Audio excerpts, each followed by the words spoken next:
Set 1 railway group D के लिए question number 23 दिया गया है। एक पानी का टैंक की क्षमता 18 बाल्टी पानी है, प्रत्येक बाल्टी में 9 लीटर पानी आता है। यदि 13.9 लीटर बाल्टी की क्षमता होती तो कितनी बाल्टियां भरती? तो ये बताओ, 18 बाल्टी है, 9 लीटर क्षमता है। यदि यही बाल्टी में 13.5 लीटर पानी आता तो कितने बाल्टी होता? तो इसको 4.5 से भाग देंगे तो 3, और ये 2 3 से भाग देंगे 6, यानी कि बाल्टियों की संख्या जो आ जाएगी 12 बाल्टी ही पानी आ जाएगा। क्वेश्चन नंबर 24 दिया गया है। माता की आयु बेटे की आयु की 3 गुनी है। मदर और सन 3 और 1 के अनुपात में है वर्तमान में। 15 साल बाद दुगुनी हो जाएगी, मतलब इसको 4:2 का अनुपात लिख सकते हैं। डिफरेंस बराबर करते हैं, 3 से 4 हुआ, 1 से 2 हुआ। पूछा क्या गया है कि माता की वर्तमान उम्र क्या है? तो 45 हो जाएगा। 15 माता की उम्र 45 हो जाएगी। क्वेश्चन नंबर 25 दिया गया है। आयताकार हॉल की चौड़ाई लंबाई की 3/4 है।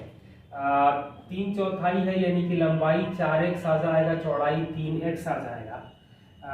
हॉल का क्षेत्रफल दिया गया है 300, मतलब कि 12x² दिया गया है हमें 300 मीटर स्क्वायर। लंबाई चौड़ाई का अंतर क्या होगा, मतलब x निकालना है, तो ये तो आ जाएगा 25, x आ जाएगा हमें 5, और यही पूछा गया है लंबाई चौड़ाई का अंतर x। क्वेश्चन नंबर 26 दिया गया है। 6200 रुपया 4 साल में 9176 हो जाता है। यदि 3% दर बढ़ा देते तो क्या राशि मिलेगी? तो 9176 तो हमें मिलेगा, प्लस 6200 गुणे 4 साल 3% बढ़ा देते तो 248 गुणे 3 यानी कि 6 744 जोड़ देंगे तो 8 यानी 9920 रुपया आ जाएगा नया अमाउंट। क्वेश्चन नंबर 27 दिया गया है। ए और बी को 832 रुपए में 1/3 अनुपात 1/5 को हम लोग 5:3 का अनुपात लिखेंगे। 832 यानी कि 8 के लिए 832 है, 1 के लिए 104 आएगा, यानी कि 520 और 312।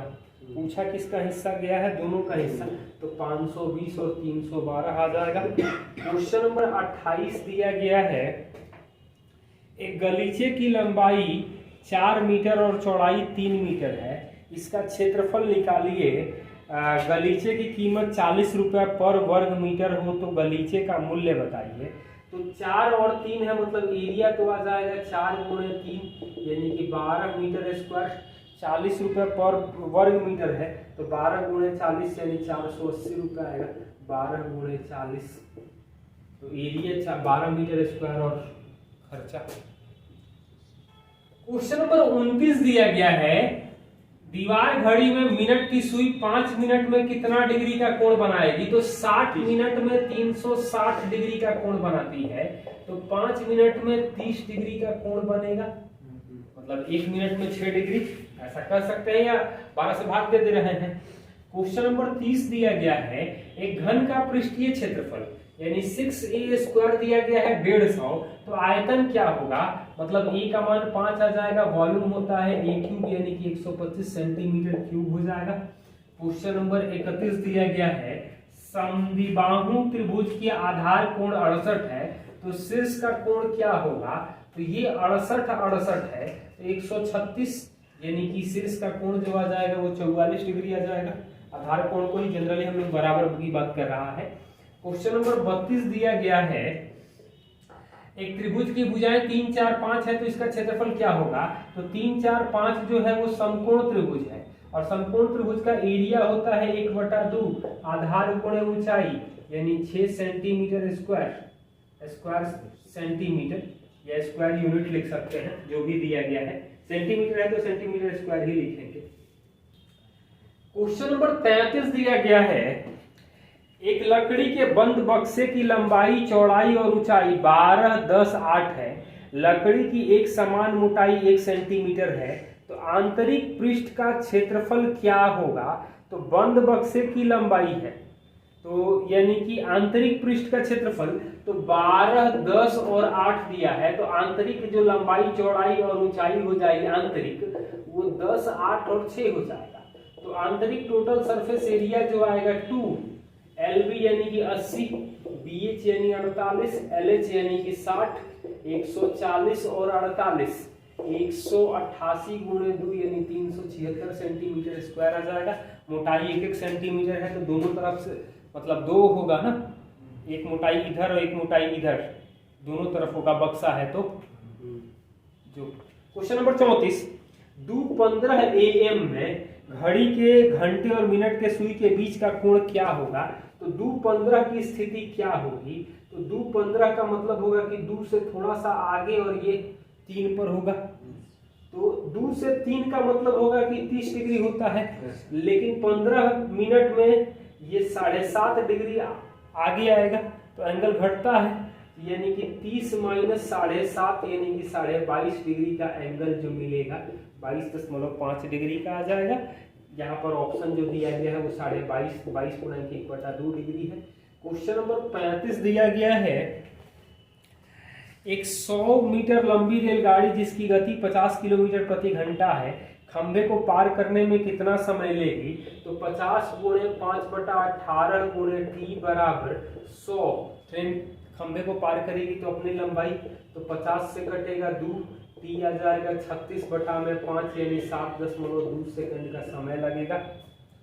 क्वेश्चन नंबर 36 दिया गया है, 28 लड़कों की एक कक्षा में 15 लड़के फुटबॉल, 18 लड़के हॉकी और 10 लड़के फुटबॉल हॉकी दोनों खेलते हैं। तो 10 लड़के फुटबॉल और हॉकी दोनों खेलते हैं, 15 लड़के फुटबॉल खेलते हैं, 15 फुटबॉल खेलते हैं, 18 हॉकी खेलते हैं, मतलब 8-5। तो कह रहा है कि कितने हैं ना हॉकी खेलते हैं ना फुटबॉल खेलते हैं, तो 18-5 23 वो कुछ ना कुछ खेल रहे हैं। 28 लोग हैं यानी कि 5 लोग ऐसे हैं जो कोई गेम नहीं खेल रहे हैं। टोटल 28 लोग हैं, 23 लोग ही गेम खेल रहे हैं। हाँ, क्वेश्चन नंबर 37, 38, 39, 40 रीजनिंग का सवाल है, देख लेना आप लोग। 41 नंबर सवाल दिया गया है, 864 में किस संख्या से गुणा किया जाए कि परफेक्ट स्क्वायर बन जाए, परिपूर्ण वर्ग बन जाए? तो ये आ जाएगा 4 गुणे 216, 4 गुणे 9 गुणे 4 गुणे 2 गुणे 3, तो ये तो परफेक्ट स्क्वायर है। बच रहा है ये क्या, 6, यानी कि 6 से गुणा कर देंगे तो परफेक्ट स्क्वायर हो जाएगा। फैक्टराइजेशन कर सकते हैं। क्वेश्चन नंबर 60 दिया गया है मैथ का, बाकी क्वेश्चन रीजनिंग के हैं। तो 60 नंबर में दिया गया है माध्यिका निकालें। तो माध्यिका के लिए हम लोग क्या करेंगे, तो आरोही क्रम में लिखेंगे 1 3 5 6 9 11 19, यही ना है।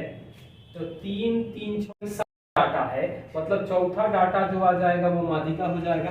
नंबर ऑफ डाटा यदि इवन होगा तो 2 मध्य पद होंगे, तो दोनों का औसत जो हो जाएगा वो माध्यिका हो जाएगा। क्वेश्चन नंबर 61 दिया गया है, tan theta plus sec theta का मान x है, तो पूछ रहा है कि tan थीटा का मान क्या होगा। तो यहां से हम लोग sec theta minus tan theta का मान 1/x लिख सकते हैं, क्योंकि sec square theta minus tan square theta 1 होता है। tan थीटा चाहिए यानी कि हमें घटाना पड़ेगा, यानी कि 2 tan थीटा आ जाएगा x माइनस 1/x, तो tan थीटा का मान आ जाएगा x square minus 1/2x। Calculation हम लोग ध्यान से कर सकते हैं। क्वेश्चन नंबर 62 दिया गया है, sine square 38 plus cos square 38, तो sine square theta plus cos square theta 1 होता है। 38 डिग्री के लिए ही दिया गया है, कोई बात नहीं है।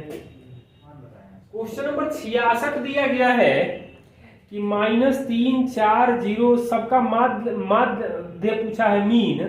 तो मीन पूछा गया है तो सबको जोड़ देंगे, -3 4 0 4 -2 -5 1 7 10 5, और गिन लेंगे कि कितने टर्म आ रहे हैं।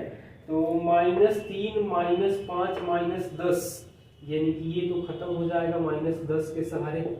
4 4 8 1 9 7 16 5 21 कितने टर्म है? तो 1 2 3 4 5 6 7 8 9 10, 10 से भाग दे देंगे तो 2.1 आ जाएगा।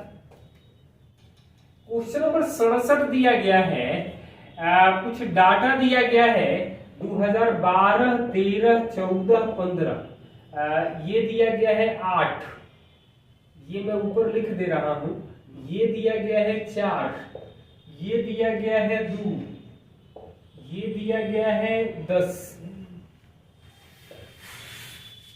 2014 में XYZ ने कितने लाख उत्पादन किए? तो 14 में साफ साफ दिखाई दे रहा है कि 2 लाख है, यहाँ पे बस देख के लिखना है। क्वेश्चन नंबर 68 दिया गया है, विशन ने एक निश्चित गति से 180 किलोमीटर तक साइकिलिंग की, यदि 3 किलोमीटर प्रति घंटा धीरे साइकिल चलाता तो 2 घंटा लेट से पहुंचता, तो किस गति से चलाया है? तो 180 दूरी बराबर चाल x है, बाद में चाल 3 घटा देगा, तो चालों का अंतर समय का अंतर 2, यानी कि ये आ जाएगा 90। 270 बराबर x गुणे x माइनस 3, तो 18 गुणे 15 लिख सकते हैं, यानी original speed 18 kilometre per our थी, घटने के बाद 15 हो जाएगी, तो ये पूछा गया है original speed 18 kilometre per hour आ जाएगा। क्वेश्चन नंबर 69 दिया गया है, एक वस्तु को 13% हानि और 14% लाभ पर बेचा जाता है, दोनों का अंतर, तो 13% हानि यानी 87, 14% लाभ यानी 114, दोनों का अंतर आ जाएगा 27%, 162 है, तो 100% जो आ जाएगा हमें 600 आ जाएगा। क्रय मूल्य पूछा गया है, 1% 6 निकाल के 2 जीरो बढ़ा सकते थे। क्वेश्चन नंबर 70 दिया गया है, ठहरे हुए पानी में नाव की गति 20 है, 364 किलोमीटर जाता है, तो 20 प्लस भी, और 364 बटा में 20 माइनस भी, टाइम लग रहा है 40, तो धारा की गति क्या है? तो भी का ऑप्शन से देखेंगे तो 6 किलोमीटर पर आवर आ जाएगा। 364 है, सॉरी ये 364 है, तो 26 और 26 गुणे 14 होता है। क्वेश्चन नंबर 71 दिया गया है, कौन सा शांत दशमलव है? तो 6/144, 3/144, 9/144 और 12/144, तो ये तो आएगा 1/24, 1/48, 1/16 और 1/12। तो शांत दशमलव वो होगा जिसके हर में या तो केवल 2 के फैक्टर हो, या केवल 5 के फैक्टर हो, या 2 5 के हो। तो यहाँ पर 2 के अलावा 3 भी आ जाएगा, 2 के अलावा 3 भी आ जाएगा, ये यहाँ केवल 2 आएगा, मतलब कि ये वाला ऑप्शन हो जाएगा। पहले काट लेंगे उसके बाद ये काम करेंगे। क्वेश्चन नंबर 73 दिया गया है, अचर स्थान से चलकर सोनी का साइकिल वेग 30 सेकंड में 6 मीटर पर सेकंड हो जाता है, तो त्वरण क्या होगा? तो त्वरण A बराबर होता है v minus you by T, मतलब फाइनल वेलोसिटी 6, इनिशियल वेलोसिटी 0, स्थिर से चल रही है, और टाइम लग रहा है 30 सेकंड, यानी 1/5 यानी कि 0.2 मीटर पर सेकंड स्क्वायर आ जाएगा, त्वरण होता है। या इसको हम लोग v बराबर u प्लस AT लिख सकते हैं, फाइनल स्पीड बराबर initial speed plus acceleration into time. Question number 74 दिया गया है, 2 किलोवाट घंटा का वैल्यू क्या होगा, मतलब जूल में? तो 1 किलोवाट घंटा को हम लोग 1 यूनिट कहते हैं, और 1 यूनिट होता है 3.6 गुणे 10 का पावर 6 जूल, यानी कि आएगा 7.2 गुणे 10 का पावर 6 जूल। ये स्टैंडर्ड रिजल्ट है। 1 किलोवाट को हम लोग 1 यूनिट कहते हैं, 1 किलोवाट घंटा को, और ये वैल्यू जो आएगा 3.6 गुणे 10 का पावर 6 जूल होता है। तो अब जो भी नंबर में पूछा जाए वो याद रखना है। एपी में एनवा पद होता है Tn होता है a plus n minus 1d, और जीपी में एनवा पद होता है AR पावर n माइनस 1। ये आप लोग रिजल्ट याद रखना, इसी से सवाल पूछा गया है।